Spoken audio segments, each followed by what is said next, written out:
So we'll jump into a pretty basic introduction to Ansible. Now, in Ansible, there's this idea of playbooks. That's sort of like the central, how you kick off an Ansible role. And it's not, it's no mistake that they're called playbooks. There's an intentional relation to sports. There's a sports analogy there. So we'll take this sports analogy and apply it to football. And you'll very quickly be able to see how Ansible is organized and sort of how we use it. So hopefully there's at least one person in the crowd that's a football fan that knows, okay, part 1, 2. Okay, we're good, as long as we have 2. So if you're to look at this play, say I'm a coach and I've got maybe 5 wide receivers and they don't know, they have amnesia, they just got hit or something. And I tell them, I want you to run this play in red. You as the coach, what would you tell them? What would you tell, like you have your wide receiver by the helmet and you're like, you got to do this. What would you tell him? Post route, okay. And if you were to, say he says, I have no idea what a post route is. What do I do? Okay, and that's perfect, right? You have to look at sort of the entirety of what you're trying to accomplish and break it up into individual tasks. So let's apply this play for 2 separate football players, Odell Beckham and maybe a 3rd string player, right? So for these 2 players, the play is going to look a little bit different. One is a little bit faster, stronger, maybe MVP class. The other one, he sits most of the time on the bench, a little bit fatter, slower, not as good. So for Odell Beckham, he can sprint 10 yards. He's going to run the slant at 45 degrees. He'll run another 4 yards, and he'll catch the ball at 60 miles an hour. Professional player, he can do that. The 3rd string player doesn't have as much time to get to point B, a little bit slower. He can only sprint 5 yards, still runs at 45 degrees, runs another yard after the pivot, and catches it at 20 miles an hour. So here we've genericized the play so that any player on the team can run it, but we're breaking it into unique variables for each player. So when we start thinking about Ansible, to be really successful with Ansible, you have to abstract tasks and implementation and then object models. So object model is how do I create variables that describe, in a very generic sense, what I want to implement. So if we look at Odell Beckham, if we have a slant route object, the properties of that object for him will be sprint equals 10, post slant is 5, ball speed 60, and the 3rd string player, he has a slant route object as well, sprint 5, slant sprint 1 yard, and ball speed 20. At the bottom here, you'll notice that there's a group variable. And so any time in Ansible that you have a commonality amongst hosts or servers, you want to abstract that. You never want to duplicate something because there's a hierarchy in Ansible with groups. And so the further up you can bring an attribute, the cleaner the implementation is. So for this particular example, we have a group variable. All wide receivers, when you run a post route, do it at 45 degrees. Everyone, no matter who you are, you're going to slant at 45 degrees. Okay, so if we apply this sort of analogy to Ansible itself and some of the components and pieces of Ansible, first, we have our playbook on the right here. And the first statement is players, and we're saying that who's going to run this play? Wide receivers.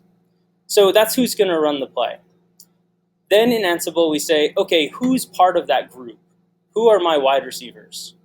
Okay, I look in my players file, and this square bracket in Ansible denotes a group. So my wide receivers are Odell Beckham and 3rd string. So now I'm running my play, and I've defined who I'm going to run this play with. Odell Beckham and 3rd string. Okay, of the group they're in, wide receivers, are there any special variables that are assigned to all wide receivers? Yes, there's a group vars wide receivers file, and it has the variable slant angle 45. So when you think about Ansible about to run this task, you can think of like this blob of data, and as it's learning more and more about the hosts, it's kind of throwing objects and variables into that blob. And once we have that structure, we'll then apply that to the task and fill out all the variables in the playbook. So we know which two players are going to run, and at this point, Ansible will fork. So it's going to run a separate set of tasks for Odell Beckham and a separate set of tasks for the third string player. So we're sort of on like two parallel paths right now. Then we get to number 4. Are there any player-specific variables? And there are. For Odell Beckham, we create a file with his name. So the host has to match the host bar's file name. And in that, we have his unique slant route object. Also in parallel, we're running the task against the third string player, and we pick up his unique slant route object. So now at this point in the playbook, all we've done is figure out who we're running the playbook against and which variables or objects are associated with either that group or that individual player. Then we have to execute these tasks. So the first task, and this directly correlates to those tasks that we use to define the play, we're going to sprint, change direction, sprint again, and then receive the ball, right? So in Ansible, you use this name to give sort of like a human-readable form of the task, so that when I'm debugging, I can quickly look at it and say, oh, this is the initial part of the play when he's just sprinting. In red here, we have sprinting. In Ansible, this denotes which module you're running against. So, and a module is just basically a set. It's basically Python code that we're going to pass attributes into to run. And then finally, we'll have a set of key value pairs that will be passed into the module itself. Also in Ansible, you'll see this double curly bracket on both sides and then a variable name on the inside. That is showing Ansible will do variable substitution on the fly. So it's going to look at this and say, okay, slantroute.sprint. And when we're running this for Odell Beckham, we'll go slantroute.sprint and substitute the value 10. And then run the sprinting module with distance equals 10.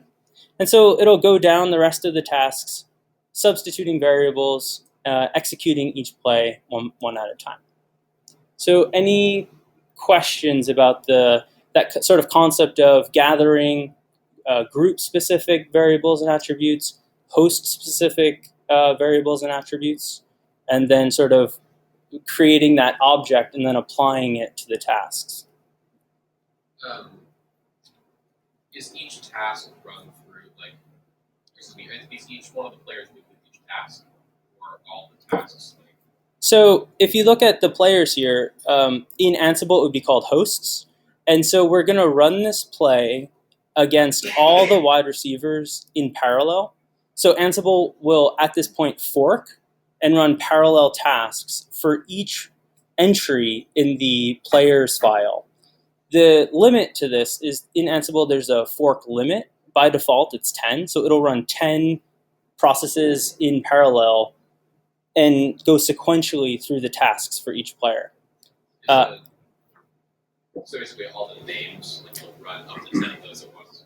Yeah, so say we had 10 wide receivers here in our players file. It'll run the task concurrently in parallel with all of those 10, applying their unique variables. And you'll see in the output, it'll show all 10 simultaneously and the output and input for each one of those. If you have 20, it'll do 10. And in the current mode, it will wait till those 10 are done. Yeah. And then it will execute on the next 10, or however many it is, and it will go through that whole list. And likewise, you had like 5 wide receivers in the first 2 tasks for each 2 receivers, for each receiver, that kind of thing. It'll go to the first task and run that task for those 2 at the same time in parallel. And he's asking, what is the fork limit? So by default, it's 10. No, that's Oh. I mean, this is kind of minutia. Okay. It was more like if you had 5 wide receivers, would it run like on my sprint and then slant in for each of the 5 players? Yeah. That would be a total 10. So it'll run what happens is it will run on hike sprint on all 5. Once they've all returned, it will then slant in on all 5 and wait for them all to return, so on and so forth. Now, and so it's up to 10, but it won't run. Exactly. Each task will finish those tasks for all. Yeah, exactly. And there's more advanced features you can change that behavior, but by default, that's sort of the default behavior. Yeah. In Ansible 2.0 and later, there's like free strategy where you can sort of play with, just get it done as fast as possible versus waiting for a task to finish. So you say you fork process, right? So if you were to look at a process table, you would see 5 if you have 5 wide receivers, right? Mm-hmm. So I would think then each process goes through its definition of wide receivers and execute that, not waiting for anyone to finish, right? That's the Ansible control process. So it's forking 10 child processes, Right. but there's still one parent process that controls the flow of all the tasks. So every time it does a task, it starts a new process. It's not starting a process and then executing the task. It starts a process for each one, executes that task. When that task completes, that process ends, and it starts a new process. So if one process takes a bit longer than another, it has to wait for all to finish to then move on to the next. It can. In the default configuration, yes, it can bottleneck that way. But again, there's other ways to do it once you become more advanced and better understand how Ansible works. And Ansible is also smart enough to know, say you're running this against 5 switches, and one of those 5 is unreachable. If it fails and it times out, it'll pull that switch from the list and it'll keep executing against the other 4. So it'll just remove that one and then just continue. So on. if one football player tripped and fell and wasn't able to execute the rest of the plays, we just take him out of the list of things to do, and we'll focus on the other 4 wide receivers in this. That's only if you do the second option where it changes on full. Nope. No, by That's default, typical. if back to a host, let's say I have 5 servers, and one of them for some reason isn't online, the very first play will recognize it's not online, and Ansible will no longer try to execute any tasks against that host. Similarly, and we're getting too much into the weeds here, but if the execution fails because, for instance, you gave it bad programming logic or something else, and you're not catching errors, it will no longer do any more plays, and that's for the safety of the system. So in a realistic sense, if I'm updating BGP on 5 different routers and that execution fails on one router, I don't want to do anything else to that because I don't know what state that system is in. I thought I knew, but I don't. So to be absolutely safe, I'm not going to do anything else with it. As long as in the playbook you say it's okay to do the other 4, it will continue on with the other 4. So you don't gain much by parallelizing because you have to wait for one to successfully finish any task. Right? Well, the assumption is they'll typically finish in the same amount of time. So if you increase the fork limit, you're gonna from 5 to 10, you're gonna finish in half the time. I follow, but you have this issue of having to wait for a task to finish for the other one to. All of them have to return successfully for you to execute. But typically, they're all going to be running about the same task with the same amount of input variables. So the assumption is they'll typically finish around the same time, usually, plus or minus a negligible difference. So just from this is like bare bones Ansible. Any questions or are pretty comfortable with that? Get an idea of where we're going. Okay, so again, just some background to Ansible and how it's a little different from some of the other DevOps tools or config management tools. Its main goal was to be simple. You don't have to be a developer or know anything about Python to use Ansible. If you want to create your own modules, then yes, you need to know some Python, but you can use Ansible for, there's over 400 modules. You can use all of those modules today without knowing any Python. And that's all YAML-based syntax. YAML, it stands for yet another markup language. So it's basically just a way to structure text. If you think about JSON, how there are lists and objects with curly braces, take away all the square brackets and curly braces and just use hyphens and indentation and colons. Also, another big differentiator is that it's agentless. So in Puppet, you need to run, in the networking world, you'd have to run an agent on your switch, which gathers information and then talks to the master. With Ansible, all of the intelligence is on the master on the Ansible control host. And all it's doing is either, for Arista, reaching out to the switch over SSH or using HTTP over eAPI. And we'll go into that a little bit more. It's also meant to have different levels of usability. You can have an admin that can configure everything on a switch, or you can have a guy with a limited playbook that can just do VLANs or just do user ads or whatever it may be, but you can distinguish who gets to do what.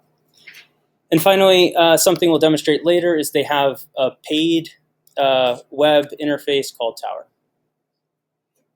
So after that, some people we talk to, they'll say, okay, that's great. Why do I have to learn another tool if I have, Python scripts or Bash scripts that configure a switch? I don't need another framework to put configuration on a switch. So does anyone know the answer of why you would want to use Ansible and not just a Bash script or Python script? Repeatable? Sure. There's like a key buzzword that everyone loves. Yeah, exactly. What's that? Say, Idempotency. yeah, idempotency.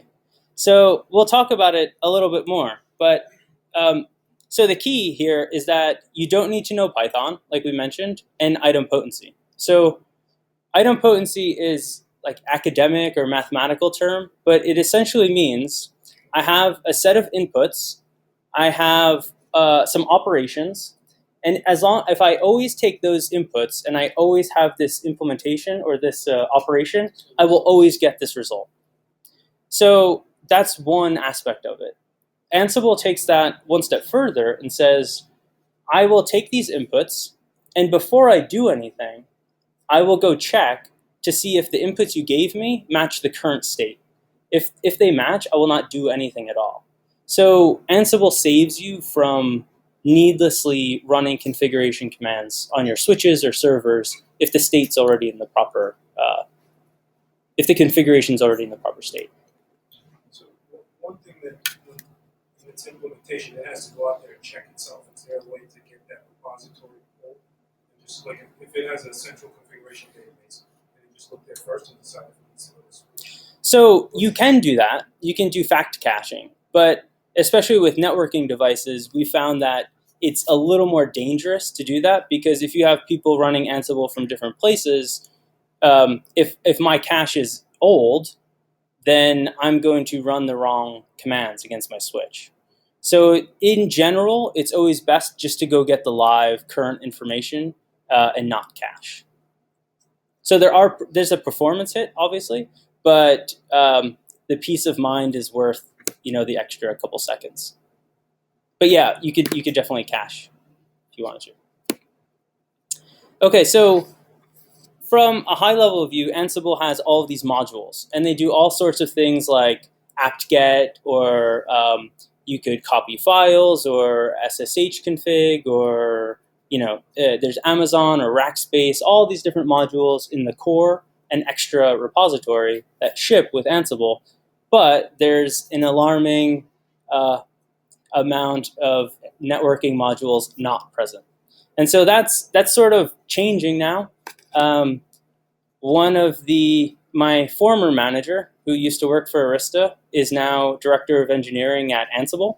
So he obviously liked Ansible quite a lot. And now he's having a networking background, he's sort of bringing networking more into the fold for Ansible. So in the coming months, and hopefully not too long, but there will be more common Ansible modules shipped with the product instead of having to use third-party modules. So that's what we've done. That's what our group develops. So our group of maybe 10 people, there's professional services and then full-time developers, and we develop these open source tools, one of them being Ansible.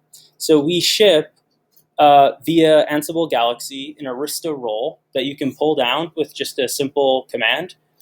And in that role are these modules. So if you have a quick look, you'll see that by and large, this is enough to get you going on most topologies from a networking perspective.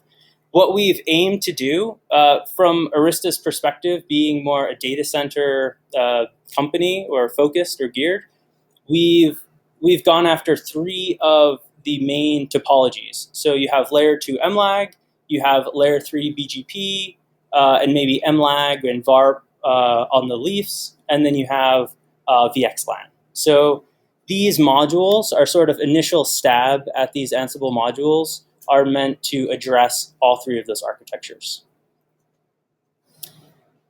So at this point, for those who are interested, this is a little bit deeper dive into the way the modules are written and how they're constructed. And so hopefully, just so I know, show of hands, how much does this interest you? That way I know how much time. Oh, okay. I thought the inverse. Okay, so good. So if you look at this, there's 3 essential components with the implementation that we have for Arista. And so, am I blocking? That's right. So, can you see? Follow. There's three basic parts of this. So we talked about the Ansible module, or kicking off the Ansible playbook, right? And that's where you're using Tower, or you're executing Ansible-playbook, and you're running a playbook. Then Arista, our EOS Plus group, has created an abstraction for the networking switch called PyEAPI. So it's a Python abstraction. What's nice about this is it takes, so typically as a network engineer, you know the CLI. You know CLI syntax in and out. But there are a lot of people working on Ansible that don't know CLI syntax, and they don't want to know CLI syntax. So PyEAPI is a way for me to abstract the CLI and just get back a nice JSON object. So that's PyEAPI. Then we have EOS EAPI, which runs on the Arista device itself and is an HTTP endpoint to communicate with the switch and get configuration, run commands, and get either text or JSON output from the switch. So if you look at this, we'll take this, it's just sort of a simplified Ansible task in the top here. You'll see the name is, our intent is to configure VLAN 1. And so to configure the VLAN, we're going to use the module named EOS_VLAN. We're going to pass into it some key value pairs. We want to configure VLAN 1, VLAN ID 1. We want to enable it, and we want to name that VLAN foo, whatever you want to name it. So I'm on my Ansible control host, and I type ansible-playbook VLAN.yaml. So that's a way to kick off a playbook, right? As soon as I kick off that playbook, the Ansible module will run a PyEAPI method to get the current state of VLAN 1 on the switch. PyEAPI will then talk to EOS EAPI and say, in general CLI sort of terms, or over the EAPI, show VLAN 1. If you know switch config, show VLAN 1. It'll pass it back. PyEAPI will convert that into a nice JSON object, pass it back to Ansible. At this point, Ansible says, okay, you told me you want VLAN 1 enabled on the switch, and you want it to have a certain name. The PyEAPI told me that this VLAN doesn't even exist. So we have methods in the Ansible module that will run a create. So there's an API, and it'll say VLANs.create, and it'll pass a simple value of 1. So this knows to go create a VLAN 1. So very simple. And PyEAPI translates that into CLI commands to go create that VLAN on the switch. And then for each key value pair, typically, we're going to run a different set command from the Ansible module to get the switch to the right state. So the next one will be a set name, and we'll say set name on VLAN 1 with name foo. And then that will translate to a CLI command to put that name on that VLAN. Does that make relative sense? How there's sort of 3 players here: the Ansible module, PyEAPI, which is abstracting and translating, and then EAPI, which is receiving those CLI calls and then doing the associated configuration on the switch. So why can't all this one just go going to the API? It can. The reason why we don't is if, from sort of a selfish perspective, PyEAPI stands on its own. So there are people that use PyEAPI and write their own Python scripts, and they leverage this API to talk to EOS API. So by using PyEAPI, we have a common base, and we can plug into different tools, not only Ansible. So that's the main reason. I mean, consider like some English person trying to talk to a Chinese person or a Spanish person. You've got that lost in translation thing. I mean, is there any? So the logic that PyEAPI is implementing to translate either switch config or whatever from the switch into something that Ansible can easily use is the same logic. You'd have to just move it from PyEAPI to the Ansible module. So it has to be done because the switch doesn't automatically provide the type of structure that Ansible needs. So it has to be done somewhere, and we've just pulled it out to a third-party library. That way it's reusable. You had a question before, I apologize. I was just asking if all the way across that, are we talking about things being done in Python? So by APIs Python, EOS APIs Python.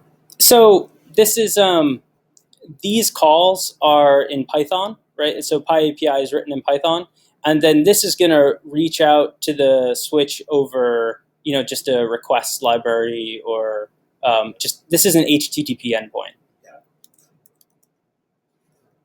That's basically a REST call from the. Essentially, yeah. It's like a post. Just make sure I understood. The module and the PyE API, that's all running local on the controller. Okay, so we'll there's different implementation methods depending on whether you want to talk to the switch over HTTP or you want to use SSH. So I have a diagram that'll illustrate that.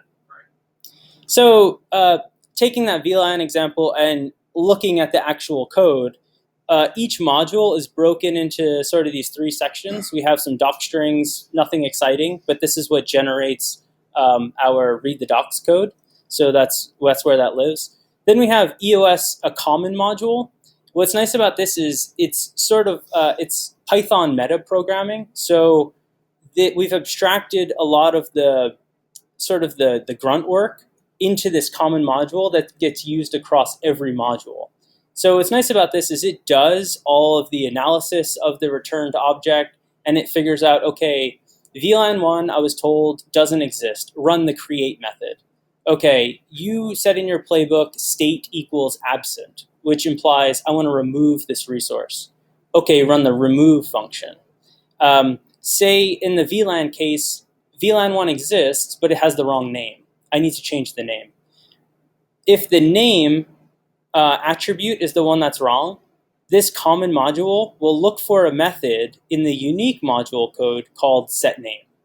So it's just the EOS common module implements some standards or some conventions that make writing this unique module code very simple. So if you look at this example, when you kick off the module, the first thing this common module code is going to do is call this instance method. And this instance method is unique per module. So if you look here, the first thing it's doing is grabbing the VLAN ID that you're interested in. This is coming from the playbook. So module.attributes VLAN ID comes from the playbook. So we now know you're interested in VLAN 1. We take that value and we say module.node.api, and in PyEAPI, it's broken into API sections. So we're concerned with the VLANs API, and we're running the get on VLAN 1. So this is from an Ansible perspective, it's extremely simple implementation. So all we're doing is a get on VLAN 1.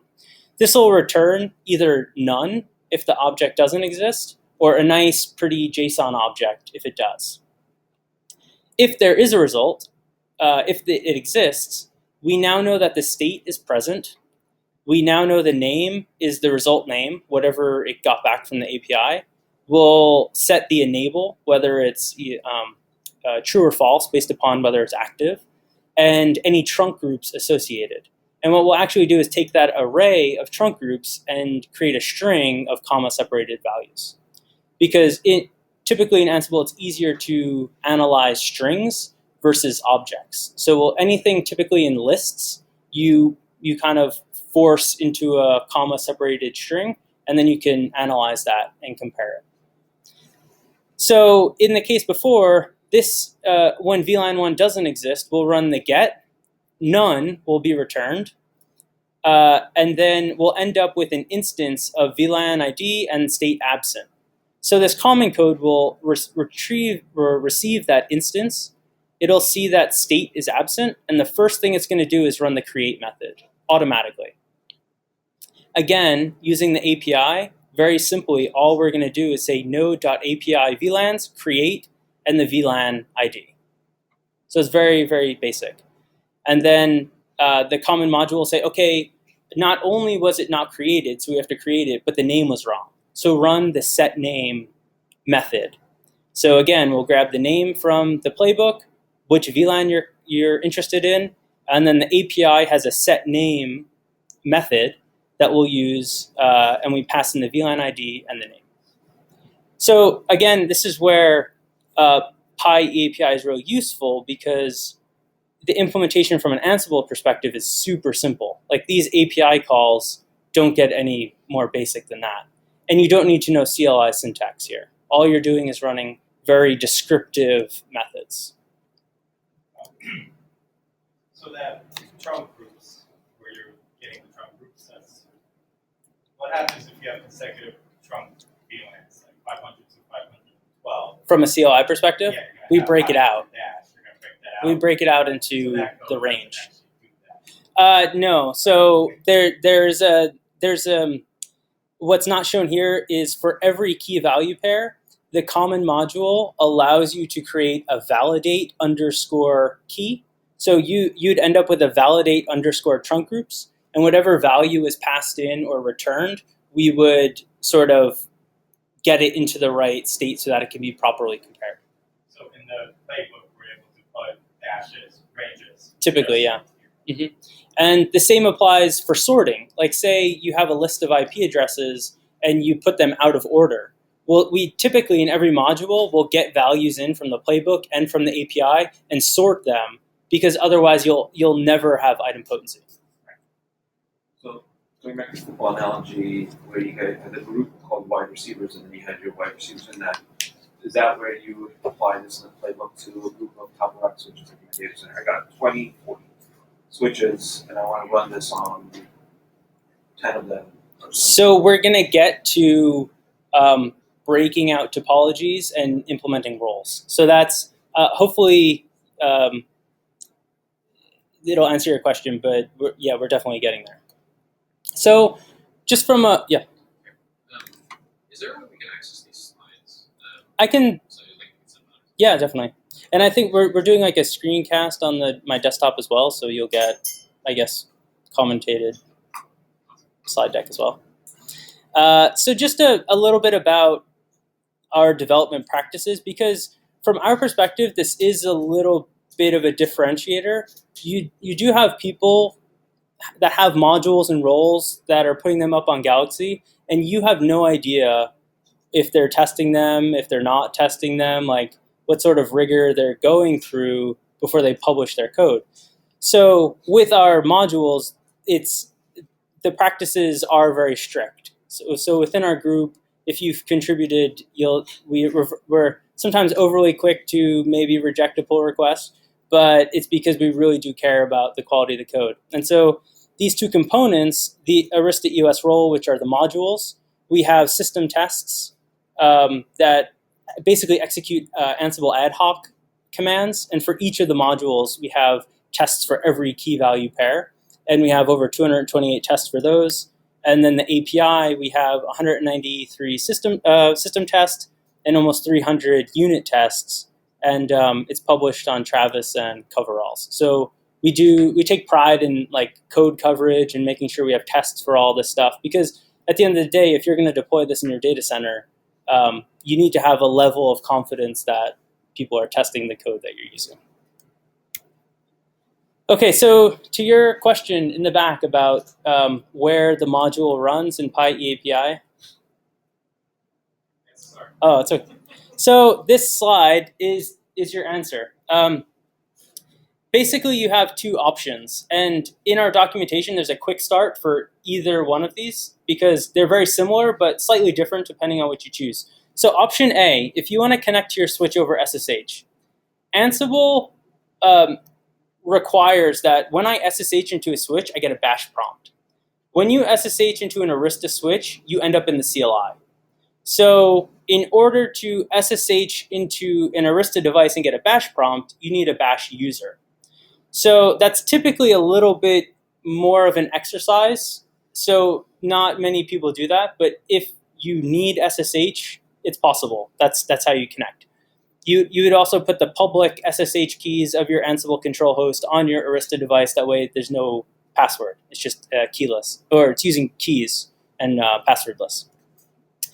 In this case, the module runs gets copied from the Ansible control host at execution down to the Arista device, and it uses PyEAPI locally. So that also assumes or requires that you install PyEAPI in your switch. So some people don't want to do that, but if you want the SSH method, you need to have PyEAPI installed locally. The other method, which is a little more popular because it's easier, is you use connection local, which is an Ansible feature which says, take this module and run it on localhost, and then PyEAPI is installed locally, and it reaches out to the switch over EAPI, which is HTTP. So those are your two implementation methods, depending on. Is one significantly faster than the other? Not really. I mean, technically, we haven't really baselined it, so I can't give you an actual answer. But just theoretically, this might be a little faster because once you SSH the code down, and the code's very minimal, so once you get that onto the box, it's going to be faster running local. And Arista also has something called, when you enable EAPI, you could use Unix sockets. So it's not actually over an HTTP interface, it's over a local socket, which is again going to be faster than an HTTP call. And what is it copying over? Is it copying over the whole playbook or each instance? No, it's going to copy over. So as we talked about in the beginning, when it's kind of creating that blob of data, it's going to copy that. And then it's going to copy the module code, so like EOS VLAN. It's going to copy those two things to a temp directory on the switch, execute, and then delete, like clean up after itself. Right, but is it doing that for each task? Yes. Okay. Yeah. Per task. Okay. Okay, so I'll sort of go through this a little faster because I don't know. You're okay? Okay.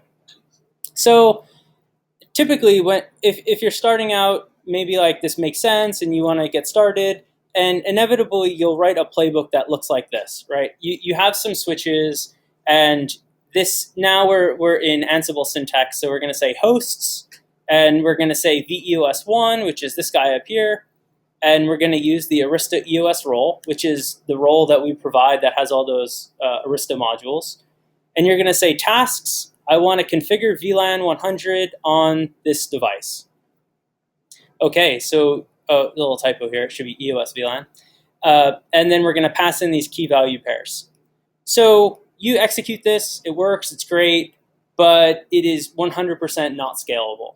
So even if you create a group that has these 4 switches, again, it's not scalable because say you now want to add VLAN 100 through 1000, you have to loop through this somehow, or you have to copy it, or it's just not very pretty.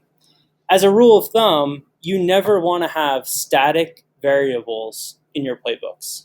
So as we showed before, those double curly braces that show variable substitution, you should see that everywhere in your playbooks, because the idea is to separate your playbooks and implementation from your object model. So variables should always be somewhere else. It's an Ansible construct, right? The double curly. Yes. Yeah. Actually, from the Ninja too. Yeah, templating. Yeah. So you've just created your first playbook, and everything's great. It runs, but it's not scalable. So you need to get to a solution that's scalable.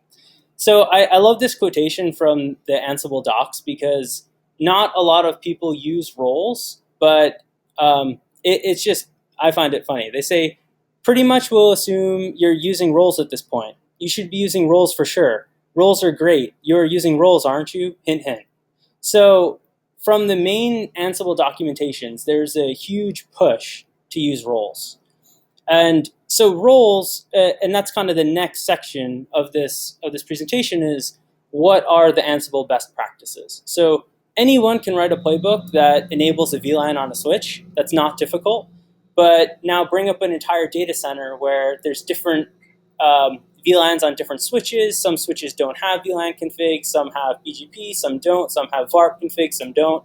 How do you create a task? How do you implement a task once and never have to rewrite it? So that's the goal of roles.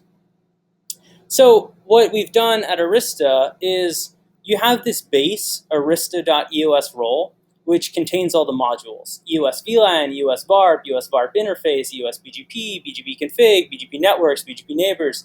You have all of those roles, but no tasks.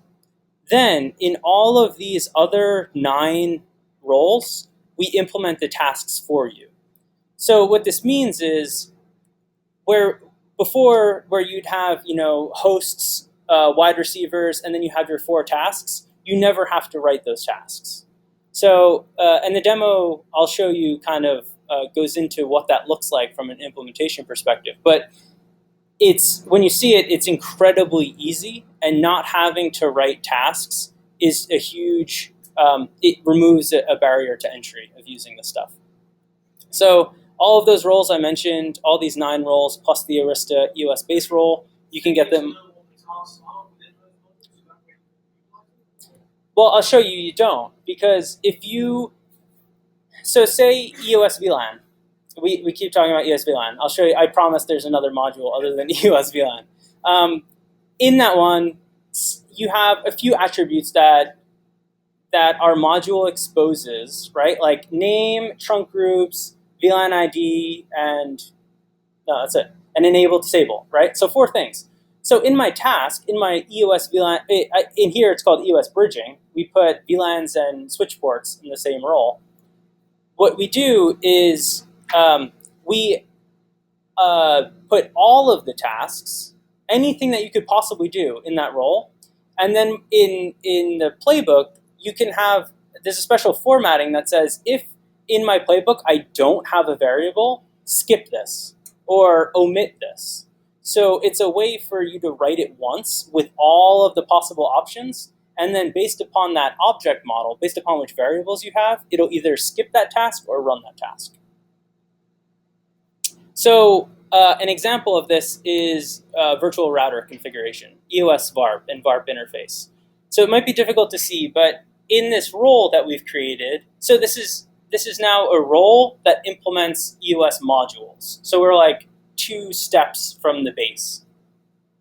We have a variable virtual MAC address, and then under VARP interfaces, we allow you to create the VLAN, the name, the description, enable, disable, and then on that VLAN, we're going to put an IP address, and then also on that VLAN, we'll configure virtual addresses for you. So here, if you think about, if you were to configure VARP on a switch, there's multiple tasks involved and multiple places in the config you have to go. You have to enable you have to create a VLAN, you have to create a VLAN interface, you have to put an IP address on that interface, and then you have to share IP addresses, add the shared IP addresses as well. You also need to create the virtual MAC address. So what's nice about this role is all I have to do is in my host vars file, so like this is analogous to that players file, so each of my hosts has one of these text files, I just put the variables. I don't need to worry about CLI syntax at all. All I do, virtual MAC address, put the MAC in. And then this is that YAML syntax where each dash,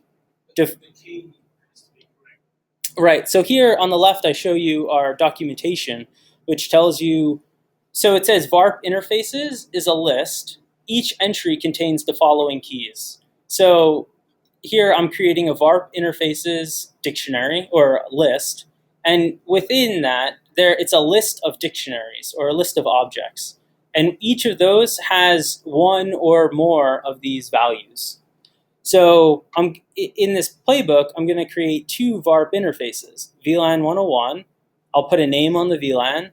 This is the IP address for the VLAN interface. And then this is the shared IP. So if you look, here's VEOS3, which is like a leaf 1 or Tor A, whatever. And here's VEOS4, like a Tor B. So these would be in like an MLAG pair.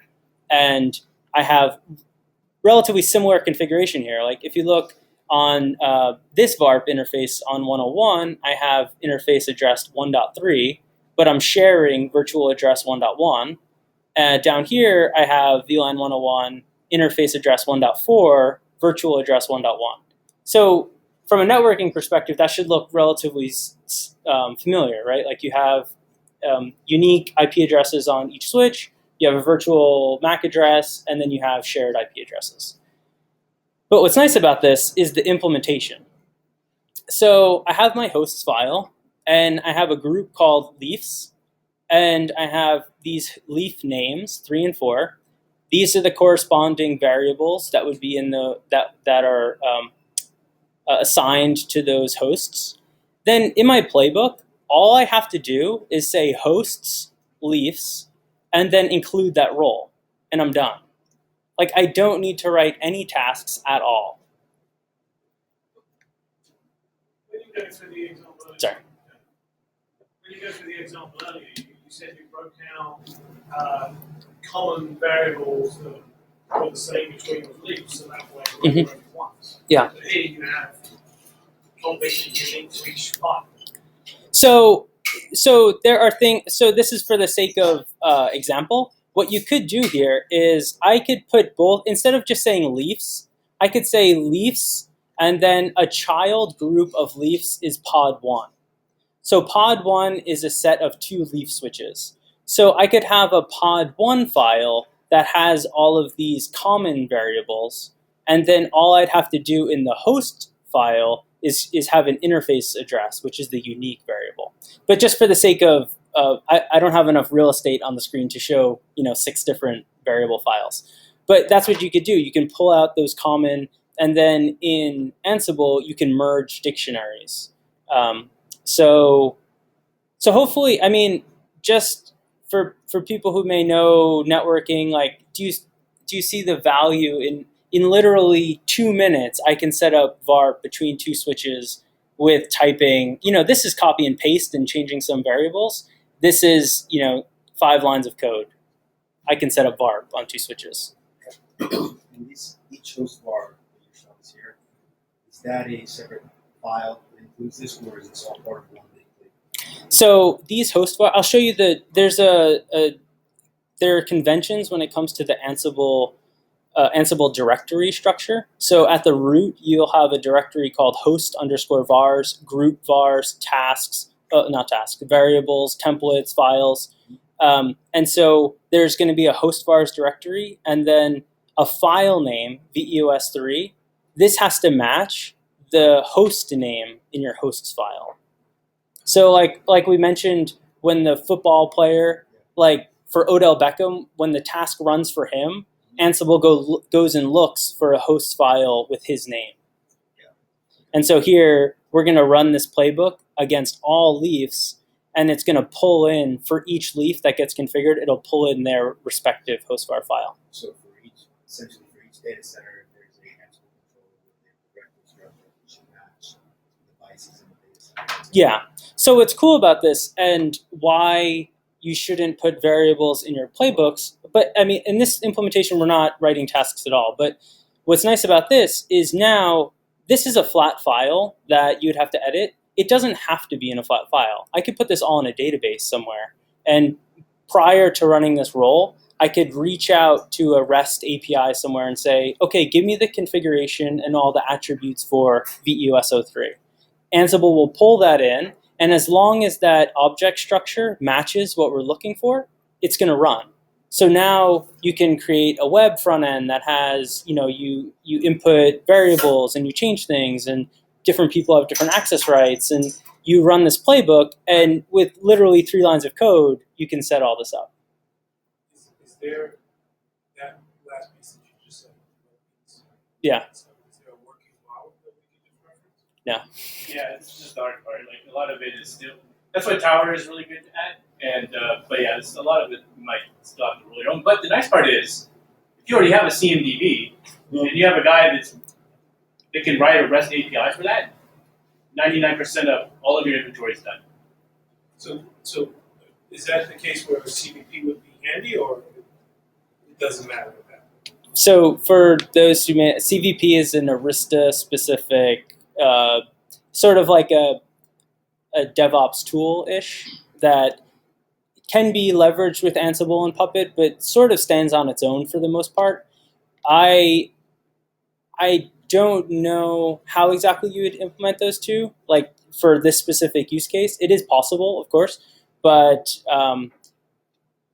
I think someone who was going down this path might not incorporate CVP. For simple, yeah. I'm a little confused as to like what roles are. Maybe basically understand, like, correct me if I'm wrong, but I'm thinking that basically just how you pull in tasks if they're already in an API. So roles are a way. So from a high level, if you know Galaxy, Ansible Galaxy. I don't. Okay, so roles are a way to package information and package both tasks and modules in sort of a uniform way. And there's conventions to how a role directory structure is laid out. But here we're using roles in 2 different ways. We have the arista.eos role, and in that there are no tasks. There are just modules. So by including that, though, you get access to the modules of arista.eos. Then we have these other 9 roles, which in directory structure look almost exactly the same, except so where you would put the modules is in a library folder. So this has a library folder with lots of Python modules, but it has no tasks in the tasks folder. All of these. API that they tasks in some What's that? Sorry. Like arista.eos is an API to the tasks in the sub. No, so it's literally just a directory. It's a GitHub directory with files, like Python modules. It's not an API. So when Ansible downloads a role from GitHub or Galaxy, it's literally just grabbing like files and directory structures, and it knows how to look in different folders for like either modules or tasks or files or templates. I'll show you what it looks like. It'll be very clear when you see it. Okay, so this sort of leads us to where we're going for the demo. And these host vars files are just, again, for example, we have a lot more variables in the demo. But the idea is that we're going to have a hosts file that defines 2 spine nodes and 2 leaf nodes. And then we'll have a host vars file for each one of those switches. Then all we're going to do is run Ansible playbook -i, and we're going to -i allows you to specify a hosts file. And so we'll specify this host file. And then we're going to run a playbook called site.yaml. So this is meant to be like global configuration for my entire data center. Site.yaml, if we look at it, is very simple. All it does is include 2 more playbooks. The other 2 playbooks it includes are here, spine.yaml and leaf.yaml. In spine.yaml, all we do is include roles. We have no tasks. In leaf.yaml, again, all we do is include roles. And so all of these roles expose tasks, and those tasks know how to look for these objects in the host vars file. So if you look at this, this is where simplicity and modularity and scalability come into play, because if you look at this, these first 6 roles are identical for the leaf and spine. I'm going to do some global system config like hostname. What else is in there? IP routing, I'll enable IP routing, and I'll add CLI users. That's EOS system. So that's the same for both. And all I have to do is include that in both playbooks, and it'll run for both my spine and leaf. Then interfaces. So that will do some basic enabling of the interfaces I'm going to use. Then some bridging, which is switch ports and VLANs, IPv4 for addresses, route control is ACLs, route maps, and IPv4 static routes, and then EOS BGP for BGP config. So that's spine. If you look at the leaf, I have two extra roles. I'm going to set up MLAG, and I'm going to set up VARP. So I'm going to include the MLAG role and the virtual router role. So what's very cool about this is I've written these roles once, and I can go include them in all sorts of different playbooks without writing another task. I never have to write another task. So hopefully I find that very cool. Hopefully that's getting across. Okay. So before we jump into the demo, just a few last words on some of the features that are included in our modules that are kind of cool. We have a module called EOS Purge, and it works with VLANs, VXLAN, VLANs, BGP neighbors, and BGP networks. And what this does is when you're executing your tasks, if you define VLAN 1 through 100, and then you run this EOS purge for VLANs, if it finds VLAN 200, it will remove that VLAN. So it's a way to sort of clean up and like reconcile your config. So any stray config that's on your switch, it will go ahead and remove. We also have a module. Sorry. You have a log of that, right? You have an output that was accomplished. Yeah, exactly. We also have a module called EOS config, which is our Swiss Army knife of modules. So we don't have a module for every piece of the config. We just haven't finished it yet. We're not that far. So if there's a piece of the config that we haven't gotten to yet, you can use EOS config. And what it does is it's an idempotent regex matcher, basically. And so it'll go through the config. And so in this example, our modules don't support the redistribute command yet. We don't have a way to configure that. So in the demo, you'll see we use the EOS config, and we pass in section, router, BGP. So we're limiting our scope to a BGP section. And then we'll say, look for no redistribute item. If you find no redistribute item, which in this case is going to be connected, run the command redistribute connected. So it's a way to go look for a piece of config, and if you find it in a certain state, you can change this in a ton of different ways using regex. If you find it, then run this command. What if I don't want to search? I just want to run a one-line command, and you don't have a module for that?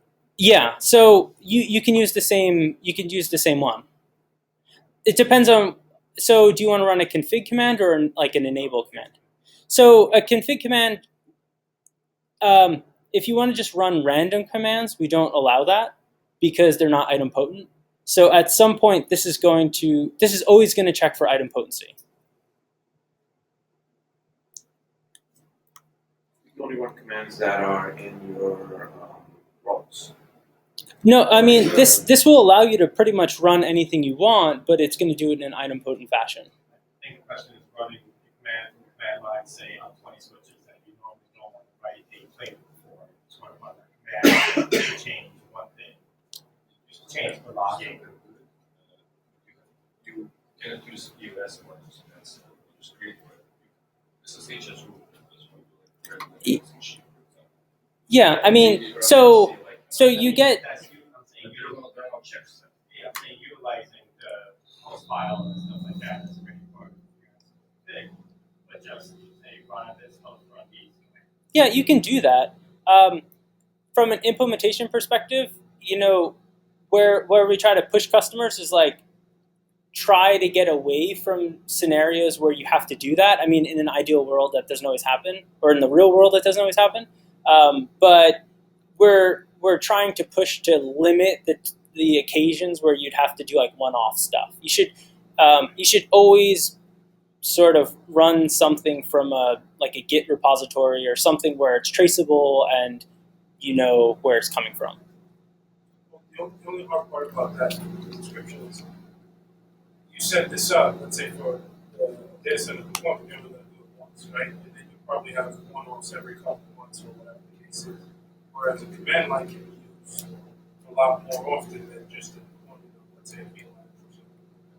Yeah, I mean, so you can run Ansible every week if you want and change that base host vars file, and then for those one-offs. I just mean one-offs in the sense of it's not going to end up in the host vars file. It's just something that you're going to run, and it has no traceability, and it's just just a quick change. Ideally, anything that you want to do to your switch should end up in like a host vars or group vars file. That's now part of the config forever. If you want to run like a show command, like there's a different thing for that, but. So this is from getting. Let's say you point your syslog or your SNMP servers to a specific server that's part of this whole point. Yeah. But it changes a couple of months from now. Yeah. Typically, as an engineer, you log in line by line. Right. For 250 switches to do. Or you use a programming tool, let's say like HP Ops or this replaces. Yeah, exactly. So what you would do in that case is there would be either in your group, say that SNMP target is the same for every switch. Yes. There will be a file called group vars all. So that will apply to every switch in your inventory. And in that group vars all file, you'll say SNMP host whatever, and then put the variable there. Day 100,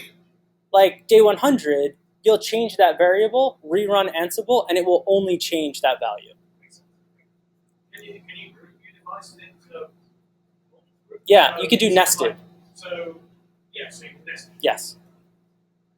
Another thing, so if you're familiar with Ansible, you can gather facts, and that's basically going to gather information about your server in a traditional Ansible way. Ansible doesn't know how to gather facts from an Arista switch, so we have a module called EOS facts that will gather things like the version, like a show version, show interfaces, show LLDP neighbors, things like that might be useful for you to make decisions. We also have an EOS ping module that allows you to run ping. So here we're using the notify, which means if you run this EOS interface task and you bring up this interface, run the confirm connectivity task at the end of the playbook, which means if I've configured an interface, go run this confirm connectivity, and it's going to use the EOS ping module. It's going to loop through all of the test IPs, and it's going to insert each one of those test IPs one by one and ping all of those targets. So it's a way to, as you're configuring, have some like soundness of mind, knowing that stuff is working. And there's a bunch of other work we've done around this to test BGP neighbors and LLDP neighbors and all sorts of stuff. That way you know the config that you want to be on the box is actually on the box. Finally, we have a debug output, which is kind of nice because it shows you after the task ran, it'll say what changed, if it changed true, the current state, the desired state, and then basically which key value pairs you passed in. Okay, so demo. So what we're going to do is I have 4 virtual machines running on my Mac, and they're wired up in this sort of bow tie fashion using VMware. And I have this management network, VMnet2, and on it is sitting a Z2P server, which we won't go into, but it's another open source zero-touch provisioning server it's more bare metal provisioning for Arista switches. And then we have Ansible Tower running. So 6 VMs running. These Arista switches, they're VEOS, and they're in ZTP mode, which basically means they don't have any startup config on them at the moment. And any Arista switch out of the box comes in ZTP mode. You take a switch out of the box, you plug it in, and all it does is it sends out DHCP requests on every interface or any interface that's connected. and it looks for option 67, which is like a boot file name. This ZTP server will respond back to that, and the ZTP server is going to put a base configuration on each of the switches. It's going to enable eAPI. It's going to set a management IP address, and it will set the host name, and it will set a password for the default admin user. So very basic stuff. The way we use ZTP server, and I'm not going to talk about this too much because it's not really what we're focusing on, but ZTP server has a way to assign config to an Arista device based upon different attributes. So the ZTP server can know either the MAC address or serial number, and then assign some config. That's how we're going to know which switch gets which host name. And then these devices down here, they're going to get provisioned via LLDP information. So what will happen is these two spine nodes are going to come up based on their MAC address. And then once they reboot and come back and have a host name, that LLDP information is going to change at that point. And your leaf 1 or Tor A, Tor B are now, they have rules that say ZTP server knows if I see spine 1 on Ethernet 1, you are Tor A. If I see spine 1 on Ethernet, if I see spine 1's Ethernet 2 on my Ethernet 1, you are Tor B. So ZTP server is going to take care of bringing all 4 switches to a base config. Part of that is also going to, each of these is going to download a Python script, which is going to talk to the Ansible Tower REST API and register itself in a group, in an inventory. So we'll see this jump into that.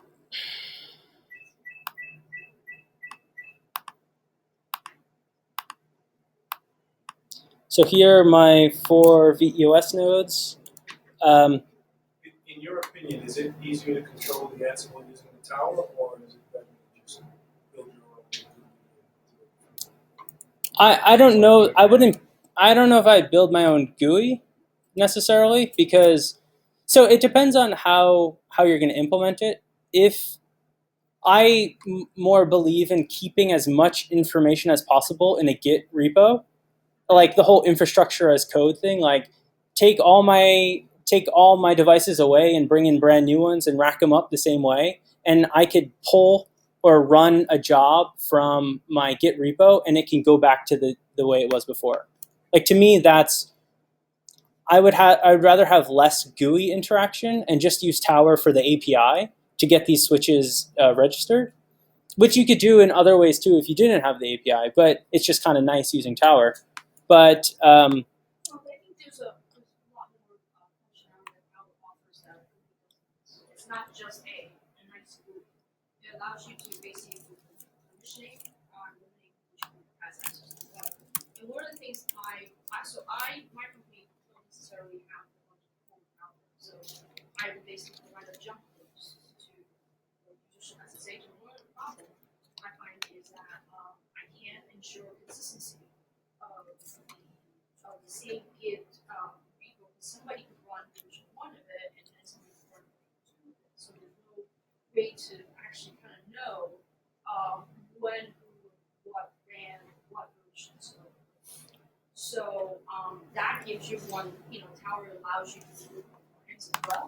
So you can audit, like, who runs these things. So it's not just a nice. It also will keep a diff, so it will track all of the changes that it applies to all of the systems over time. So, talking about Ansible Tower, since you use the connection local, does Ansible Tower charge you for one device or n devices? But in inventory, I still have 4 switches. You do. So I would imagine it's still by inventory. So here, I'm just going to kick off the ZTP server process, and the ZTP server is that VM that's going to do bare metal provisioning of my switches. And so we'll see the spines go down for reboot first. So I have DHCP running on that ZTP server, and so they grabbed a bootstrap file they basically communicated back and forth with the ZTP server to find out who I am, applied some basic config, and now it's going down for reboot. This guy is also going down for reboot at the same time. And then once they come back up, the leafs will go through the same process. So, okay, so I failed to show you one thing. If we look at Ansible Tower, I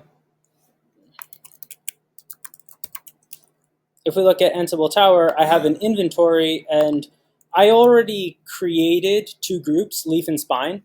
And you'll see that, I guess I wasn't able to prove this completely, but there were no hosts here before, and those two spines that went through the ZTP process, they registered themselves with Tower.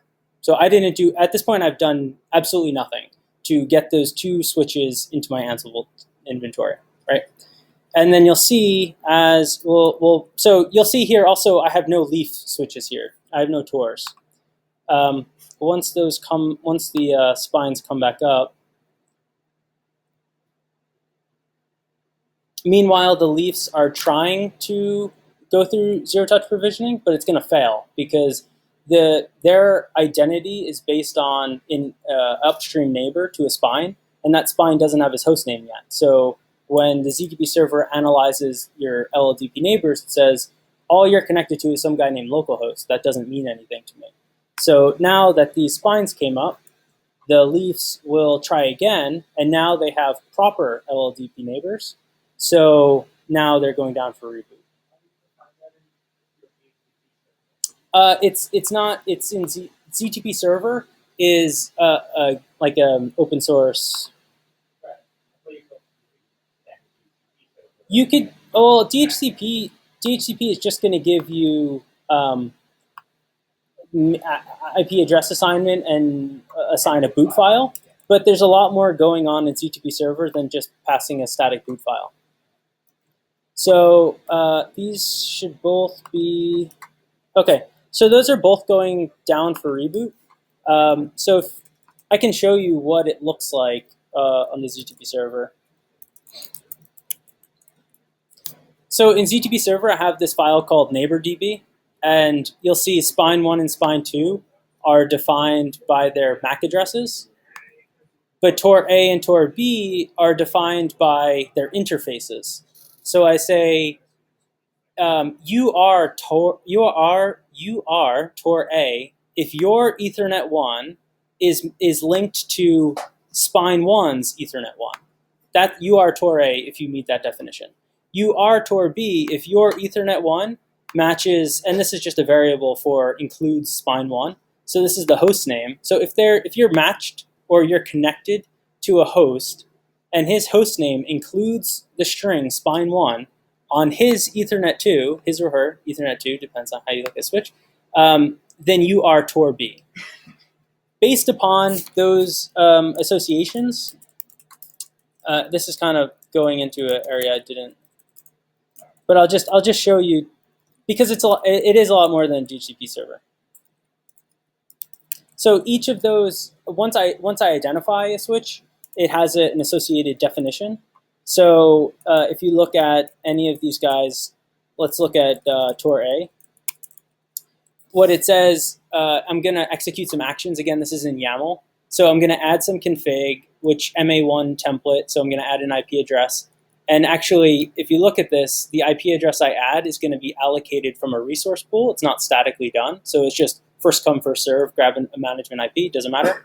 We're going to add system template, which enables eAPI and the host name. And then we're going to run this last action, which is what talks to Tower.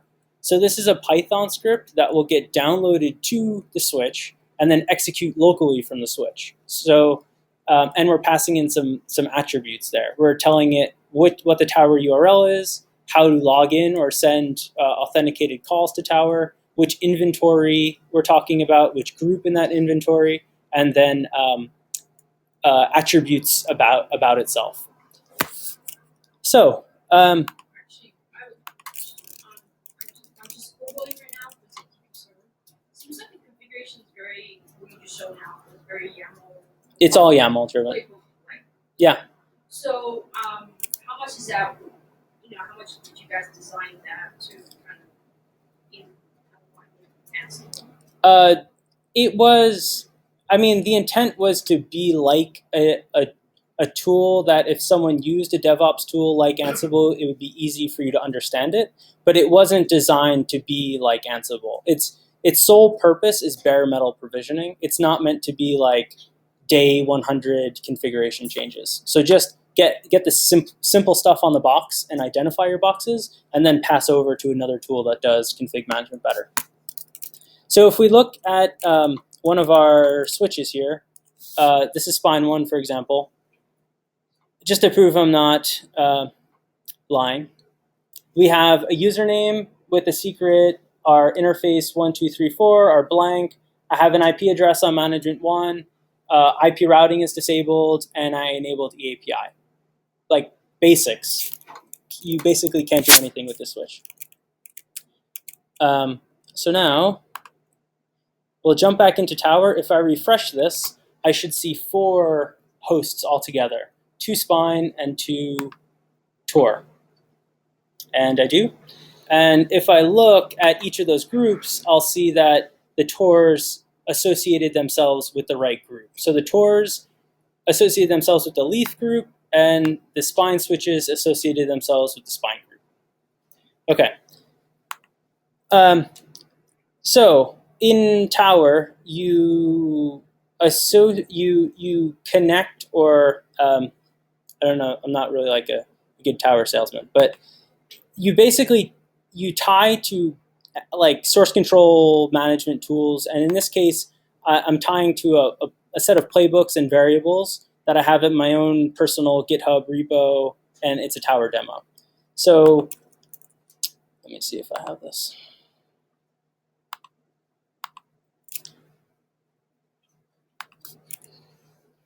So if you look here, this is the structure of my playbook. I have a group vars folder, and in that I have all, so these are variables that are going to apply to all switches. This eAPI stuff and EOS eAPI is how I'm going to connect to the switch. So all my switches are HTTP, so I'll just put that in the all file so it applies to all.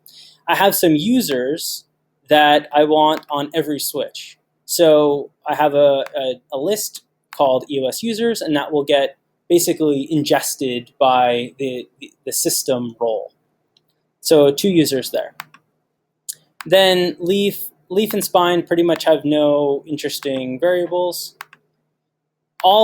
Basically all of it is now driven by host vars. So I have my host name, I have the VLANs I want to configure, I have the interfaces I want to configure, I have IP interfaces, I have some route maps, I have 1 route map, 1 ACL, 1 IP static route, and then I have my BGP config. So all of these objects are formatted in a way that the role recognizes. So again, I have no tasks other than, if you look, leaf.yaml, all I'm doing is including roles. That's it. Spine.yaml, and this is the same structure we saw before where site.yaml calls spine and leaf.yaml. Okay, so this is my overall structure. Not very complicated. You'll notice I have no tasks. All I'm doing is including roles. Okay, so for the exciting part, what you do in Tower is I have a project which links to a Git repository. So I can update that. Hopefully it's the latest one.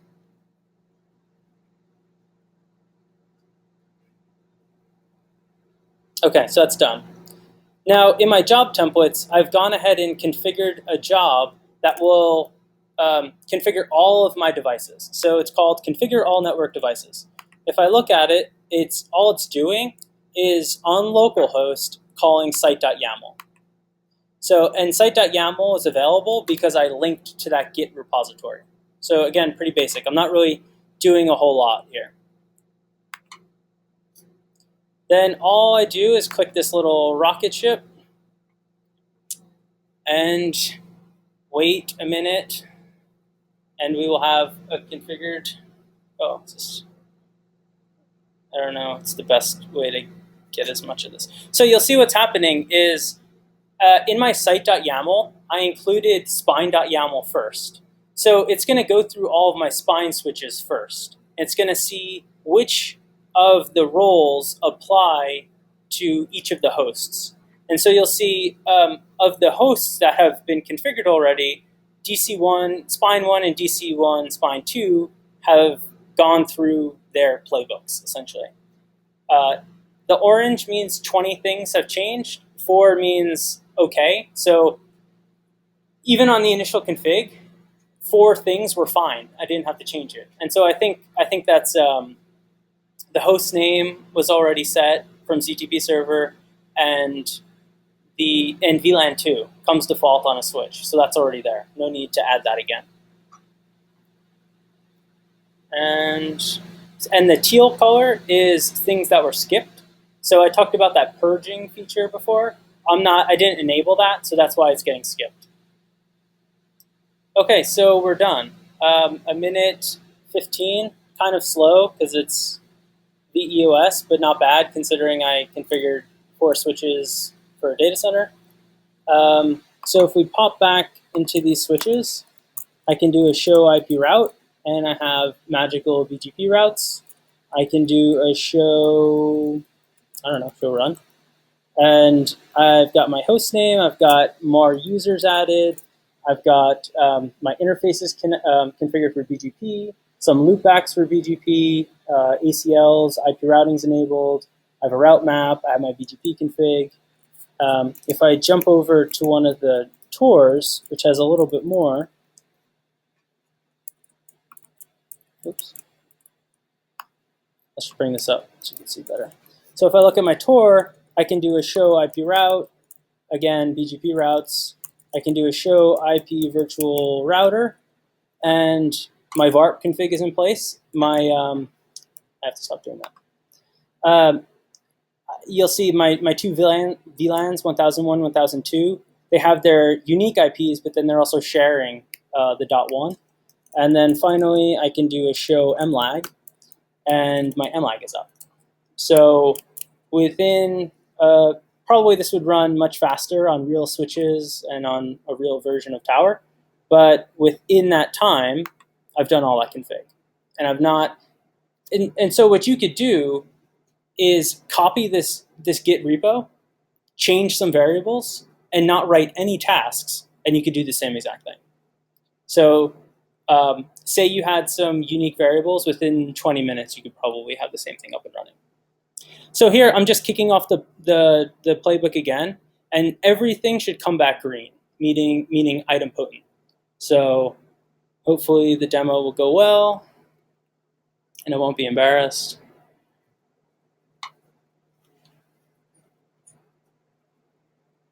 And you'll see there's more tasks being executed against the tours because of MLAG and VARP and things like that.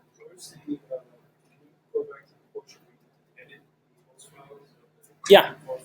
So I'll show you an example of what the flow would look like. From Tower. No, I can't do that from Tower. I guess at the moment, because, well, it depends. I keep all my variables in my hostVars file in my Git repo. And the reason I do that is because I'll walk you through a quick example. Say I want to, I know we're a bit over time here, but say I go through here and I say I want to add VLAN 30 to my switch. Actually, I want to add it, yeah, I'll just add it to this one guy. It doesn't really matter.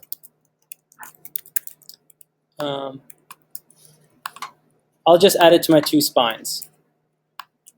So I'll show you 2 different things here. So this is in my Git repository, right? Which is on my local machine. So in Git, we do a git status just to see what's going on. Git add -a, git commit, git commit -m, add VLAN 30, right? So this is now accountability. So I'm now working in a Git repository, and I push this up to GitHub, right? Now, if I'm in GitHub, and say like I've totally messed up the switch, and I want to know who added that VLAN to the switch, I can go here and go to host vars spine. Why isn't that there?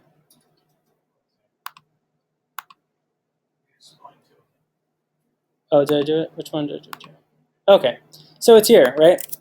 I said, well, who on earth who added VLAN 30 to the switch? I just used git blame, and I look right here, and VLAN 30, Phil, what are you doing adding VLAN 30 to the switch again? And I can see exactly what code I've added to the switch. So that's why putting stuff in a Git repo is, I don't think Tower has this functionality at the moment to do like tracing who changed what. You can do it, but I prefer to keep it in the repo. Okay, so like that workflow, right? So it's day 50. Some guy says he needs VLAN 30. I added it. I go back into Tower. I go to my projects. I update my Git because it's pulling that information from Git. I wait for that to finish. It's done. Now I have another playbook that only includes the VLANs role or the bridging role. So say you have a guy that you don't want him to be able to run everything. You just want him to create VLANs. He'll have access to only this play or this project or this template. And so he just clicks his rocket ship, and you'll notice this only is going to configure VLANs. But it's using the same source data. So again, I see one change on spine 2. And if I run it again, So you only figured out one VLAN is fine too, but you have 30 spine, 30 leaf switch, and instead also need that VLAN trunk from the spine. Would have to go through each 30 switch and add that. no, so this is where grouping your hosts logically. So if I have like some app that needs that VLAN, hopefully I created a group that applies to that application or whatever service that is, and I just go to that group var file and I add the VLAN there. And then it will get picked up for all the switches part of that group. Without writing an extra tasks. No extra tasks. Okay. So, I mean, that's pretty much it. I know we've kind of had like Q&A during, but at the end of the deck, we do have a quick start guide. Our main documentation is, no, that's not what I'm looking for. Our main documentation is at readthedocs.org. So if you go here, there's a quick start. If you want to use SSH or eAPI, there's a quick start there listed. So it kind of walks you through everything. As like final words, if this sort of thing, because I know there's some people new to Ansible, like if this sort of thing seems a little ambitious or like a little too much, like from an Arista perspective, we have other products. We have CVP, like it's a more turnkey solution. But people who maybe want to dig a little deeper or are already using Ansible, you know, like you can use this. So that is all I have. Awesome.